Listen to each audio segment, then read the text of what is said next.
Hi, everyone. I'm Angelica Robinson, producer and owner of Tell Me a Story Productions, and I invite you all to join our 2020 Ballot Conversation series. This year, I decided to discuss the 2020 general election via Zoom and have some conversations with some friends. So let's get into the conversation.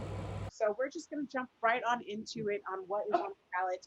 And this is strictly for California and strictly for the measures and propositions. There are 12 on the ballot this election.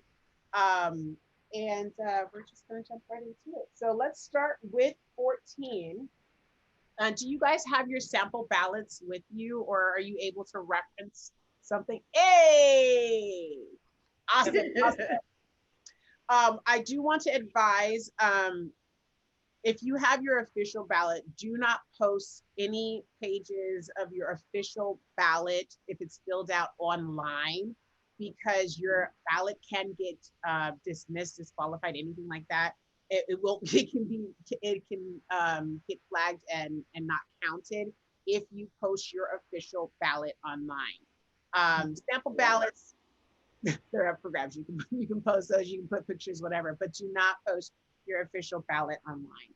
Um, so the first measure prop that is on this ballot for California, we've got Proposition 14, which authorizes bonds continuing stem cell research. And so the quick summary of this one is authorizing 5.5 billion state bonds for stem cell and other medical research, including training, research facility construction, administrative costs.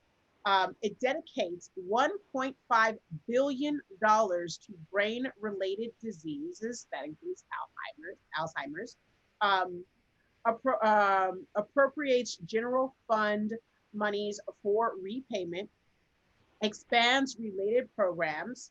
And so here's the big thing. What is the fiscal impact to the taxpayer? Whenever you see the words fiscal impact, that's what it means. What is your fiscal responsibility? What are you actually paying for when you're paying your taxes? And it increases state costs to repay bonds estimated at about $260 million per year over the next roughly 30 years. So if you could imagine one Avengers movie being made for the next, say, mortgage payment, one Avengers movie for 30 years, do you think that stem cell research, that brain related research, that other scientific research is in fact important for you, for your life, to invest those dollars in? And again, these are state dollars. There are different levels of government budgeting. There's national budgeting spending money. There is state allocated funds. There is county allocated funds, and there is city allocated funds. They have different buckets for the different spots. So keep that in mind, that this isn't coming out of, this is specifically for state of California allocated funds. Do we think it's worth basically an Avengers movie to do stem cell research? That is the question on the ballot. So a yes vote means that the state could sell 5.5 billion in general obligation bonds, primarily for stem cell research and the development of new medical treatments in California. A no vote means that the state could not sell $5.5 billion in research obligation bonds, um, primarily for stem cell research and the development of new medical treatments in California. Now, for those of you who are wondering what I'm looking at and reading, this is the California general election. This is the reference guide. This gives you a quick reference guide on what the actual measures and propositions are. It tells you what a yes vote means, what a no vote means, what the arguments are, and who, what major corporations or political parties, things like that, that are for and against the prop, and who the endorsements are. Also within the reference guide has several pages of detailed information on what the propositions are. So question for you ladies is, what do you feel about Proposition 14? What are your thoughts? Well, to start out with, I, could have prefaced this conversation saying I grew up in a very conservative household, so my gut instinct on things is always, no, no, don't spend more money, don't increase the debt. But I will also add in here that I am very tempted by the specific allocation of funds to brain-related diseases. Personally, my grandmother died of Alzheimer's, and my fiance has had 2 people in his family die of Parkinson's. And so these are issues that are near and dear to my heart that we have not been able to solve, over the years. And I think most of us are likely to encounter this towards the end of our lives. So even though we're young now, these are issues that, if we work on them now, perhaps we will have a solution maybe by the time that we need them. So that's my pro and that's my con. I know that if it's for research over the next 30 years, that means I am definitely going to be by the time 30 years is up, I'm a senior citizen, and that's just factual. So stop it. Stop it. I don't believe you. I don't believe you. Oh, Heather, am I lying?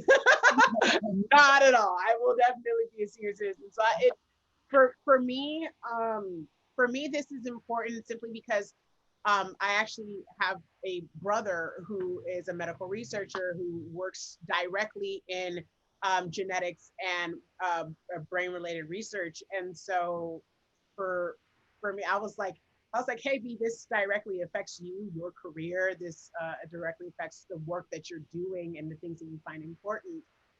So not only do I think that it's important as someone who will be a senior citizen in 30 years, but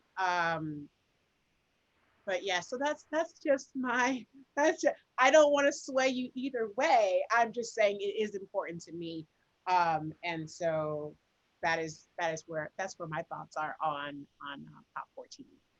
Michelle, do you have more thoughts you want to add?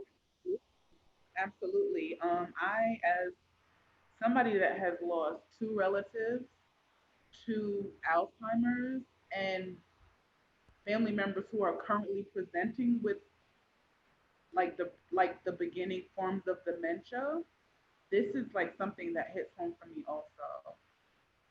I believe that, we definitely need the money in research. I feel like even now, even like, I know we don't really want to talk about it, like even with coronavirus, right? We want somebody to try to come up with some kind of elixir, a working elixir, we should say. And so research is important. Science is important, contrary to what a lot of people feel like. Some people feel like, oh, it's boring and this and that. And it's not for everybody to go into, but it's necessary for our development to learn things about dementia, Alzheimer's, and a lot of other nerve things. Like also, I know, like a lot of nerve things, a lot of nerve research. So I believe that science is important, and we need to support our scientists. We really do. They work really hard for us, and they're really underappreciated. Mm-hmm. That's an important fact too. I'm wondering, how do you guys feel about that $260 million per year over the next 30 years? What are your thoughts on that fiscal impact for the taxpayers? Well, it's one of those things that I like the way you framed it as the cost of one Avengers movie per year. Even working in entertainment, if I could sacrifice one Avengers movie per year to cure, dementia and all of its associated, related diseases, that would be a wonderful trade-off in my mind. It is, also, it is one of those things where it's, well, every little thing is a drop in a bucket, but compared to the potential benefits here, this actually seems, quite cheap.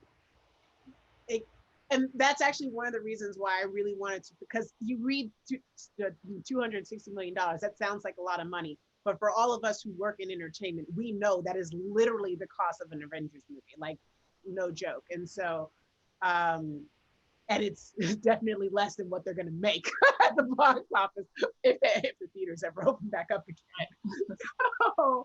So I mean, is it worth it to heal any kind of brain related science or other stem cell research science? In my opinion, yes. In my opinion, yes. But again, it's about what you find important and whether or not that is something that you value.